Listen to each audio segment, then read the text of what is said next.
In today's video, I'm going to teach you how to effectively use Squarespace to build your brand and grow your audience. We'll go through a few essential steps to help you create a website that truly represents your brand and captures the attention of your audience. First things first, let's head over to the Squarespace website. By navigating to the platform, we're setting the stage for the upcoming creative process. Once you're there, find the Website tab. Click on Edit. This is where the magic begins, enabling you to customize your space to reflect who you are and what you represent. As we move into this next phase, keep in mind the importance of style. It's more than just an aesthetic choice. It's a brand statement. Begin by experimenting with font styles. Typography can convey a variety of moods and brands.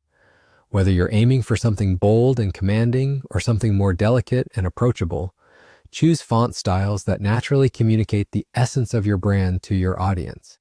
Next, it's time to choose your colors.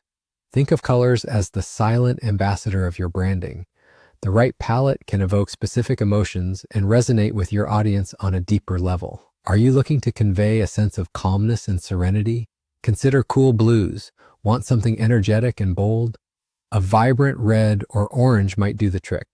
Take the time to explore different combinations until you find the perfect match. No brand is complete without a recognizable logo or captivating images.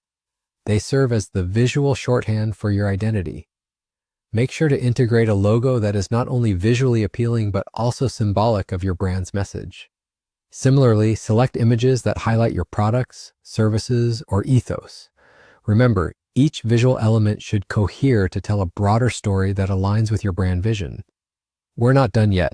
Editing your pages and buttons can be just as crucial as your visual elements. A well-organized page layout ensures that your visitors have a seamless and intuitive navigation experience. Keep your layout clean and straightforward so that visitors can easily find what they're looking for. It can be helpful to add a scrolling block. This feature can make your site more dynamic and engaging, allowing your audience to process content at their own pace. And there you have it, the fundamental steps to building your brand and audience using Squarespace. By concentrating on the right font styles, colors, logos, images, and page organization, you'll craft a powerful online presence. Once you've completed these steps, you'll find the website better reflects your brand and becomes a more effective tool in drawing your audience in. Thanks for watching, and I hope you found this guide helpful. Don't forget to subscribe for more tips and instructional videos. Until next time, happy designing!